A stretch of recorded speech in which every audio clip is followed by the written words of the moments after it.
Hello and welcome again to this edition of FLITernetTV. Coming to you just a few blocks from Florida's capital. We're here in the Technology Pavilion of Florida Internet Television's headquarters in the state of Florida. I am joined by Jim Saunders, Executive Editor of the News Service of Florida. Jim, welcome. Thanks. Here we are mid-session, right? We are ready to rock, and I mean, it is an exciting day down at the Capitol.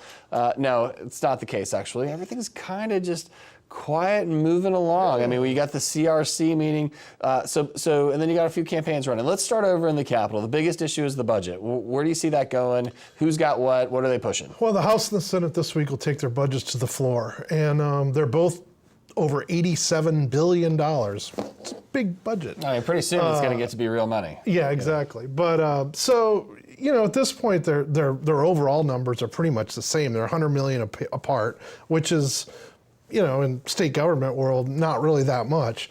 So, but those numbers are kind of misleading. I mean, the details are what matters in these budgets, and they're going to have to work out a whole bunch of stuff over the next several weeks to get out on March 9th as scheduled. Let's start on the Senate side. So President Negron, what are his babies? What is he paying attention to? Well, not only budget-wise, but just sort of more policy-wise, big picture. I mean, his focus, a lot of it is higher education this session. And it was last session, too.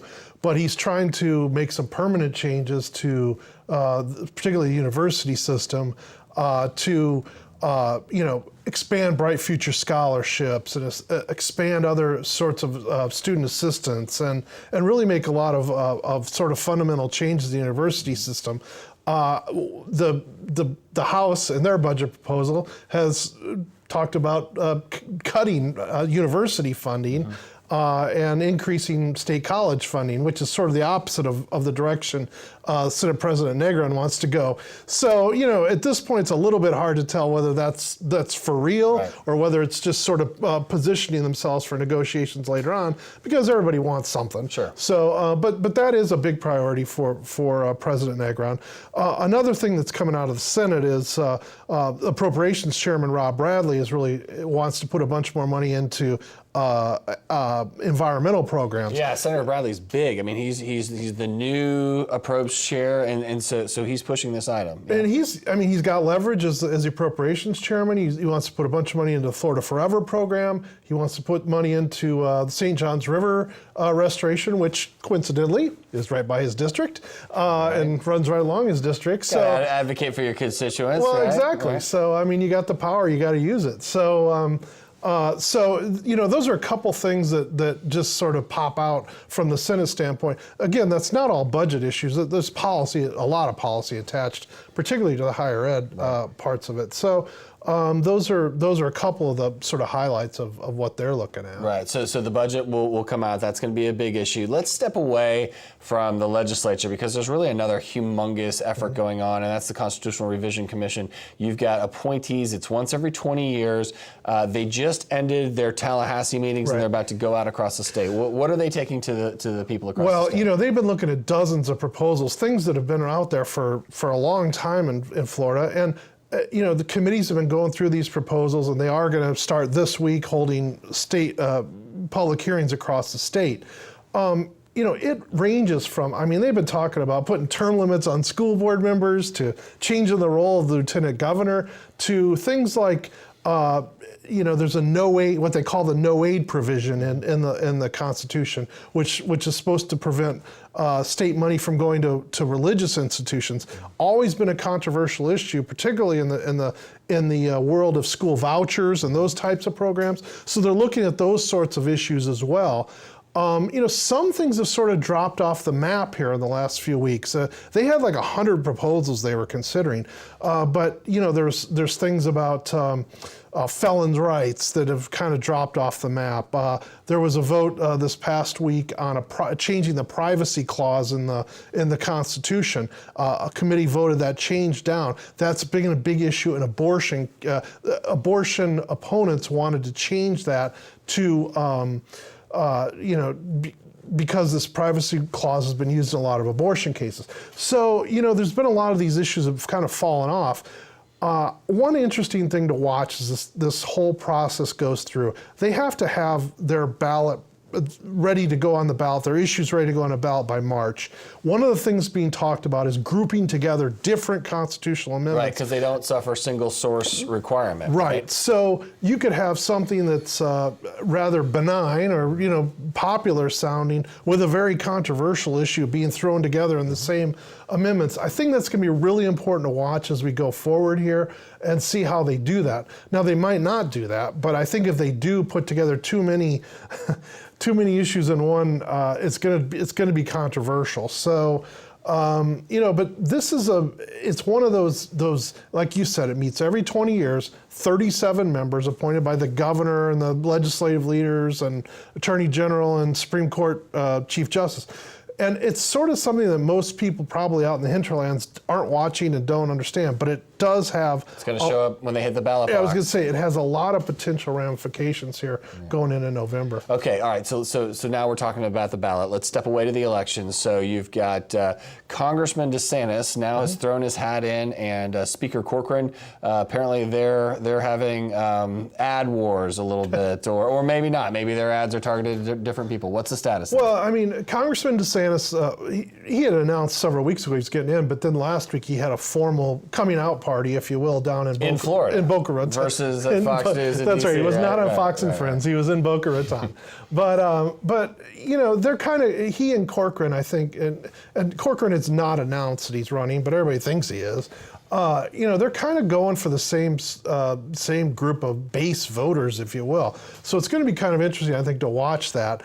The battle for the ultra-right. Yeah, right? I mean, I hate to put it this way because it's really not that narrow, but it's sort of Trump voters, and Trump, the president, has indicated some support for DeSantis, which DeSantis is running with. I mean, he's talking all about how he got support from the president.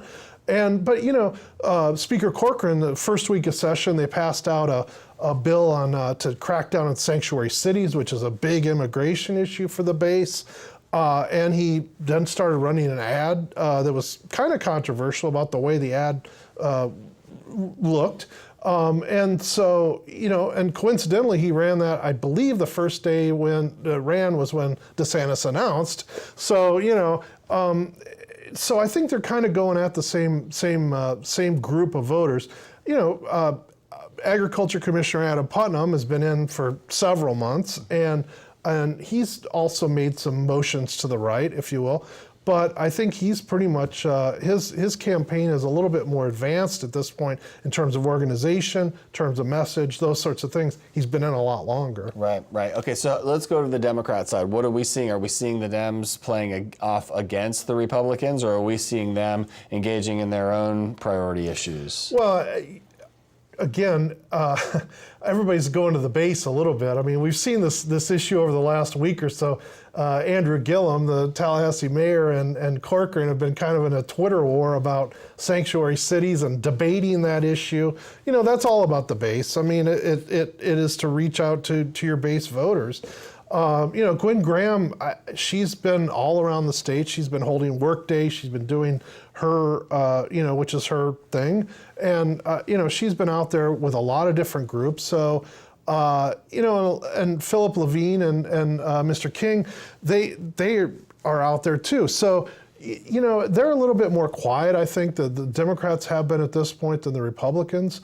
But part of it too is that so much focus is on the legislature right now that after the session, I think a lot of things are going to burst on both sides. When the gloves come off and they start that long march towards. Yeah, I mean, August is when the primary is, so we've got several months till then. All right. Well, let's drop down to the next voting slot on the ballot, if you will, the Attorney General's race. So now you're seeing some activity, candidate to candidate on the Republican side, and you've got a new entrant on the Democrat side. Tell us about those folks. Yeah, I think the Attorney General's race is one of the most interesting potentially this year.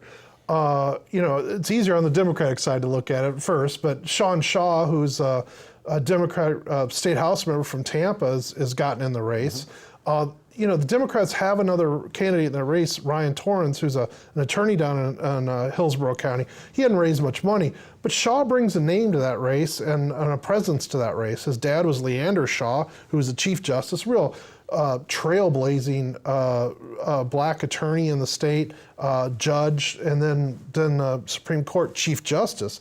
So I mean, Sean Shaw has a lot of there's probably a lot of connections around the state. His name rings a bell with people. So was the chief of staff to CFO Alex Sink. He was with Alex Sink. So.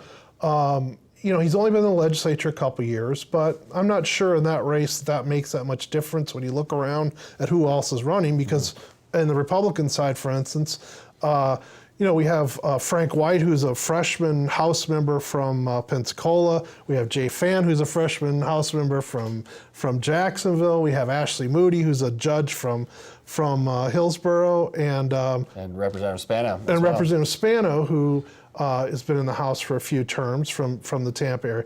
But I mean, they're going at it already. It started with Jay Fant kind of going after Ashley Moody about, accusing her of being a liberal or a Clinton liberal and stuff, which of course is them fighting words in a Republican primary.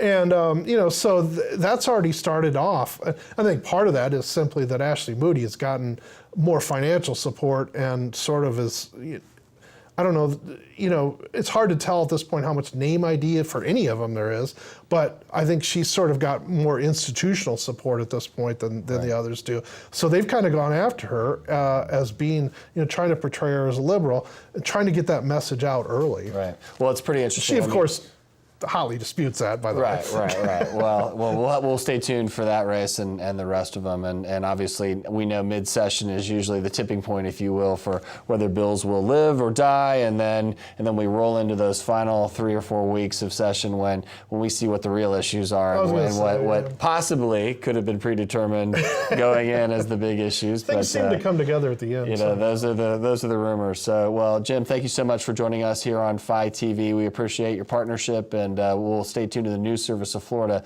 for the latest of what's happening in Tallahassee. Thank you. Thank you. Well, that's all the time we have for today's program. Thanks for tuning in to FLITV. Please hit us up on our social media feeds on Twitter and Facebook. And for now, thanks for tuning in.